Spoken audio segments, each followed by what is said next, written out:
పంచాయతీ ఎన్నికల్లో ఓడిపోయిన ఓ సర్పంచ్ అభ్యర్థి సెల్ టవర్ ఎక్కిన ఘటన ఖమ్మం జిల్లాలో జరిగింది.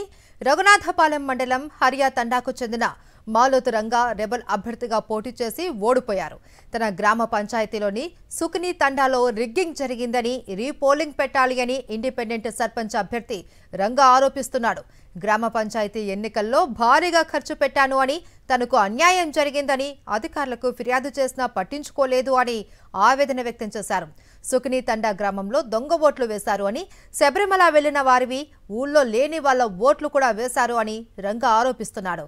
ఘటనా స్థలానికి చేరుకుని రంగాను కిందికి దిప్పేందుకు పోలీసులు, అగ్నిమాపక సిబ్బంది యత్నిస్తున్నప్పటికీ తాను దిగేది లేదు అని చెబుతున్నాడు. నిన్న జరిగిన ఎన్నికపై విచారణ జరిపి రీపోలింగ్ జరపాలి అని ప్రభుత్వాన్ని కోరుతున్నాడు. పంచాయతీ ఎన్నికల్లో ఓడిపోయిన ఓ సర్పంచ్ అభ్యర్థి సెల్ టవర్ ఎక్కిన ఘటన ఖమ్మం జిల్లాలో జరిగింది. ఆ వ్యక్తి సెల్ టవర్ ఎక్కి అక్కడి నుంచి ఆత్మహత్య యత్నం చేసుకుంటానంటూ బెదిరిస్తున్నట్లుగా కూడా అక్కడ దృశ్యాలు మనకు కనిపిస్తున్నాయి. రఘునాథపాలెం మండలం హరియా తండాకు చెందిన మాలోతు రంగా రెబల్ అభ్యర్థిగా ఈసారి సర్పంచ్ ఎన్నికల్లో పోటీ చేశారు. అయితే ఓడిపోయాడు. తన గ్రామ పంచాయతీలోని సుకని తండాలో రిగ్గింగ్ జరిగిందని ఆ వ్యక్తి ఆరోపిస్తున్నాడు. అయితే రీపోలింగ్ పెట్టాలి అని ఇండిపెండెంట్ సర్పంచ్ అభ్యర్థిగా రంగా ఆరోపిస్తున్నాడు.